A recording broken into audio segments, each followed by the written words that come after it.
ఈరోజు మన మంత్రిని క్యాంప్ ఆఫీసులో మన గౌరవ మంత్రివర్యులు శ్రీధర్ బాబు గారి ఆదేశాల మేరకు మంత్రిని మండల మరియు టౌన్ కాంగ్రెస్ ఆధ్వర్యం లోపల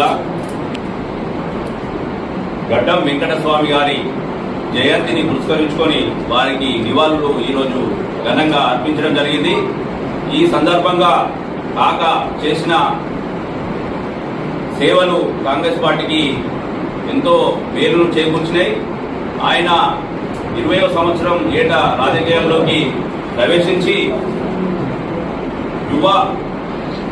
యువకులను ఎందరినో ఉత్తేజపరిచి ఆ రోజుల్లో హైదరాబాద్లో ఎంతో మంది పేద ప్రజలు వచ్చి ఉపాధి కొరకు ఖాళీ జాగల గుడిసెలు వేసుకుని వాళ్ళు నివసించిన ఎడలో అప్పటి గవర్నమెంట్ వారిని గుడిసెలు ఇక్కడ వేయద్దనే సందర్భం లోపల వెంకటస్వామి గారు ముందుండి పోరాటం చేసి గుడిసెల వెంకటస్వామి అనే పేరు తెచ్చుకొని మరియు అట్లాగే కార్మికుల గురించి అనేక పోరాటాలు చేసి కార్మిక కొరకు పోరాడిన వ్యక్తి మన వెంకటస్వామి గారి కాబట్టి ఆయన కార్మికుల జీవనోపాధిలో జీవన నాయకుడు అయినాడు.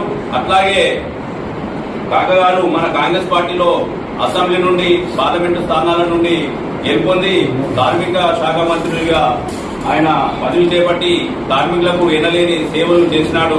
కాబట్టి ఆయన చివరి వరకు కాంగ్రెస్ పార్టీనే ఆయన చివరి వరకు కాంగ్రెస్ పార్టీలోనే ఉండి చివరి శ్వాస మన కాంగ్రెస్ పార్టీ నుండి అందించడం జరిగింది. ఆయన ఆశయ సాధనలను ఇప్పటి కూడా మన నాయకులందరూ పాటించాలని ఈ సందర్భంగా కొనియాడుతూ వారికి నివాళులు అర్పించడం జరిగింది. ఈరోజు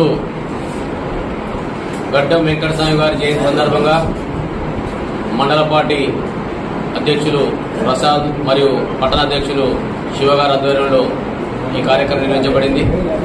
దీనికి వచ్చిన కాంగ్రెస్ పార్టీ కుటుంబ సభ్యులందరికీ నమస్కారం తెలుపుకుంటూ మాకు దాదాపు వెంకటస్వామి కాకాతోని 1985లో పరిచయం అయింది. పెద్దలు శ్రీపాదరావు గారితో అప్పుడు మేము నిర్వహణ చేత ఆనందరావు డాక్టర్ గారి ఇంట్లో మాకు వెంకటస్వామిని పరిచయం చేయడం జరిగింది. అప్పటి నుండి ఇప్పటి వరకు కూడా 39 సంవత్సరాల నుండి కాంగ్రెస్ పార్టీని పట్టుకుని ఉన్నాం. శ్రీపాదరావు గారు వెంకటస్వామి గారు ఇద్దరు కలిసి ఈ రాష్ట్రానికి ఎంతో సేవ చేసిండ్రు, మన నియోజకవర్గానికి కూడా ఎంతో సేవ చేసిందని ఈ సందర్భంగా తెలియజేస్తున్నాం. ముఖ్యంగా కాకా వెంకటస్వామి గారు సింగరేణి కార్మికుల గురించి పేద ప్రజల గురించి బాగా ఆలోచించేవాడు.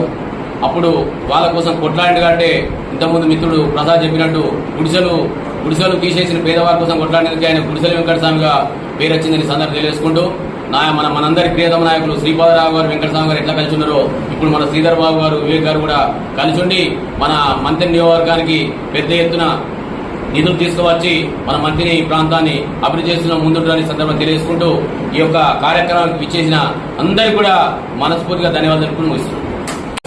ఈరోజు కార్మిక నాయకుడు స్వర్గీయ వెంకటస్వామి గారి జయంతిని పురస్కరించుకొని ప్రియతమ నాయకులు శ్రీధర్ బాబు గారి ఆదేశం మేరకు మంత్రి నియోజకవర్గ కేంద్రంలో వారి జయంతి కార్యక్రమాన్ని ఘనంగా నిర్వహించుకోవడం జరుగుతూ ఉంది. కాకా గారు ఎమ్మెల్యేగా, ఎంపీగా, రాష్ట్ర మంత్రిగా, కేంద్ర మంత్రిగా దేశ ప్రజలకు ఎంతగానో సేవలు అందించడం జరిగింది. స్వర్గీయ వెంకటస్వామి గారు కార్మికుల కోసం, కార్మికుల వేతనాల పెంపు కోసం, కార్మికులకు పెన్షన్ విధానాన్ని అమలు చేయడం కోసం వారు ఎంతగానో కృషి చేయడం జరిగింది. పేదలకు, కార్మికులకు పక్కా నివాస గృహాలు ఉండాలని చెప్పి ప్రభుత్వ స్థలాలలో గుడిసెలు ఇచ్చి గుడిసెల వెంకటస్వామి వారు పేరు ప్రఖ్యాతలు పొందడం జరిగింది. వెంకటస్వామి గారు మళ్ళీ తొలి తెలంగాణ ఉద్యమంలో పాల్గొని వారు ఆకాంక్ష అయినటువంటి తెలంగాణ కోరిక సిడబ్ల్యూసీతో ప్రస్తావించి తెలంగాణ కోసం వారు కొట్లాడడం జరిగింది. తెలంగాణను సోనియా గాంధీ గారు సాకారం చేయడం జరిగింది. కాకా గారు పిసిసి ప్రెసిడెంట్ గా, సిడబ్ల్యూసీ ఉపాధ్యక్షులుగా కాంగ్రెస్ పార్టీ బలోపేతానికి వారు ఎంతగానో కృషి చేయడం జరిగింది. వెంకటస్వామి గారు ఏదైతే వారి కార్మిక నాయకులు ఉన్నారో వారికి కాంగ్రెస్ పార్టీ పక్షాన ఘనంగా నివాళులు అర్పిస్తూ ఉన్నాం.